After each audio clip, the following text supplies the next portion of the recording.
તમારી પર ઘણીવાર ફોન આવતા હશે કે ફલાણી બેંકમાંથી બોલું છું અને તમારું KYC બાકી છે, એ અપડેટ નહીં કરો તો તમારું ખાતું બંધ થઈ જશે। આવી તો અનેક છેતરપિંડીઓ ફોન પર ચાલતી હોય છે, પણ આ ચીટિંગ કેવી રીતે થાય છે અને તમારે એનો શિકાર ન થવું હોય તો શું કરવું જોઈએ, એ બધી જ વિગતો તમારા માટે આ રહી।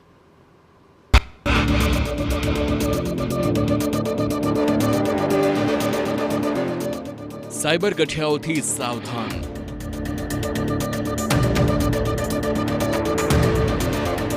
KYC અપડેટના નામે લાખોની લૂંટ। નાનકડી ભૂલ બહુ મોંઘી સાબિત થઈ શકે। જૂના જમાનાની ચોરી લૂંટફાટ હવે ઓલ્ડ ફેશન થઈ ગયું છે।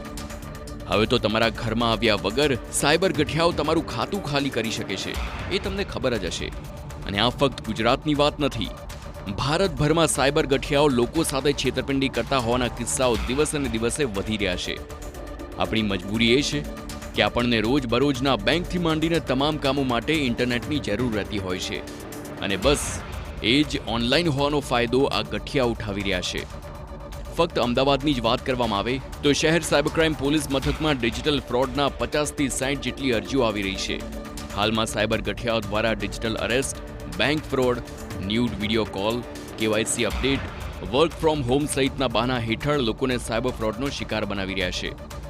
તેમાં પણ સૌથી મહત્વનું છે કે જે બેંક સાથે લોકોનું સીધું જ કનેક્શન જોડાયેલું છે તેવા માધ્યમો થકી લોકોને સૌથી વધુ પ્રમાણમાં છેતરપિંડી થઈ રહી છે। બેંકમાં KYC અપડેટ કરવાના બહાને સાયબર ગઠિયાઓ લોકોને કરી તેમની પાસે રૂપિયા પડાવી રહ્યા છે, અને એ જ સૌથી મોટી ફિકરની વાત છે।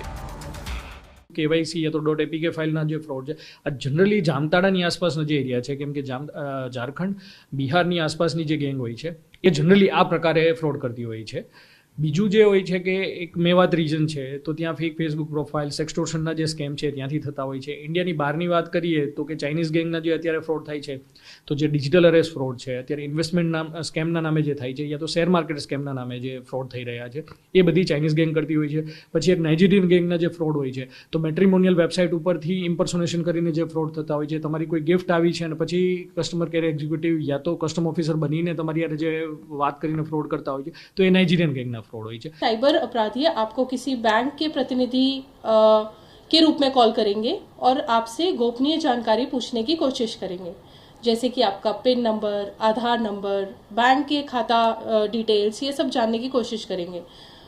कोई भी बैंक का प्रतिनिधि आपको कॉल नहीं करता है, और इन केस अगर आपको कोई ऐसा कॉल आ रहा है ये सूचना देते हुए कि अगर आपने डिटेल शेयर नहीं किए तो आपका खाता ब्लॉक हो जाएगा, तो इस केस में आप क्या करेंगे? इस केस में आप वो फ़ोन कट करेंगे और उस नंबर को ब्लॉक करेंगे। તો ઘણા લોકોને એ પણ જાણકારી નથી હોતી કે આખરે KYC શું છે અને તેનો જ ફાયદો આ સાયબર ગઠિયા ઉઠાવે છે।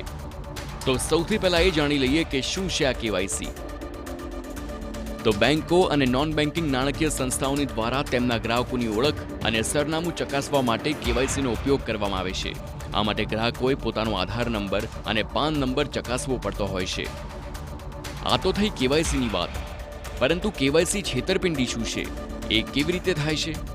તો જવાબ એ છે કે KYC અપડેટ કરવા કે વેરિફિકેશન કરવાના નામે સાયબર ગુનેગારો દ્વારા કૌભાંડ આચરવામાં આવે છે। આમાં તે પહેલા પોતાને બેંક અથવા નાણાકીય સંસ્થાના પ્રતિનિધિ હોવાનો દાવો કરી ફોન, મેસેજ અથવા ઈમેલ કરે છે। તેઓ દાવો કરે છે કે તમારા બેંક ખાતા અથવા નાણાકીય સેવામાં સમસ્યા છે, આ માટે તમારે તાત્કાલિક તમારું KYC અપડેટ કરવાની જરૂર છે।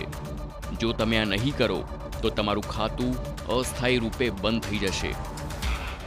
ઘણી વખત આવા મેસેજ અથવા ઈમેલમાં એક લિંક જોડાયેલી હોય છે જે ફિશિંગ વેબસાઇટ તરીકે દોરી જાય છે।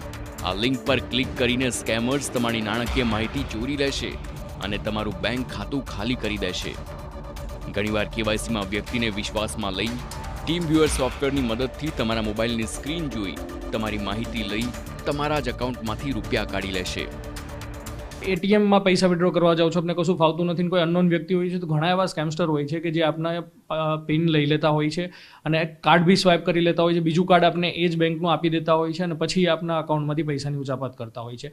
તો બે વસ્તુ ધ્યાન રાખવી જોઈએ કે નથી ફાવતું, સાવ આપને અજાણ છો કે ઓનલાઈન એક્ટિવિટી કઈ રીતના કરવી, તો ફિઝિકલી મળીને બેંકમાં આ અપડેટ કરવાનો આગ્રહ રાખો. અને બીજી એક વસ્તુ, અગર કોઈના પાસે કરાવવું છે તો એ આપના પરિચિત વ્યક્તિ હોય, જેમ કે આપના કોઈ ફેમિલી મેમ્બર હોય અને ક્લોઝ ફ્રેન્ડ હોય જેના ઘણા ટાઈમથી ઓળખો છો, એમની પાસે કરાવવું જોઈએ. आजकल साइबर अपराधी क्या करते हैं, वो आपको कॉल करेंगे, वो आपसे बोलेंगे कि आप अपने डिटेल्स शेयर करिए, जैसे कि Aadhaar card detail, PAN card detail और एक APK फाइल सेंड करते हैं. अगर ऐसी कोई भी लिंक आती है जो कि APK की है, उस पर आप क्लिक ना करें. अगर आपने उस पर क्लिक किया तो आपका फ़ोन हैक हो जाएगा और बहुत ज़्यादा चांसेस हैं कि जितने भी अकाउंट हैं उनमें से पैसा निकाला जाए. એટલે જ જો કેવાયસી છેતરપિંડીને ઓળખવી હોય તો એટલું ધ્યાન રાખો કે જો તમને કોઈ અજાણ્યા નંબર પરથી કેવાયસીના નામે તમારી બેંક વિગતો માંગતો ફોન આવે તો સમજો કે તે કોઈ સ્કેમરનો ફોન છે. આવા સંજોગોમાં તેની સાથે કોઈ લાંબી વાતચીતમાં ઉતરવાને બદલે ફોન કટ કરી નંબર બ્લોક કરો.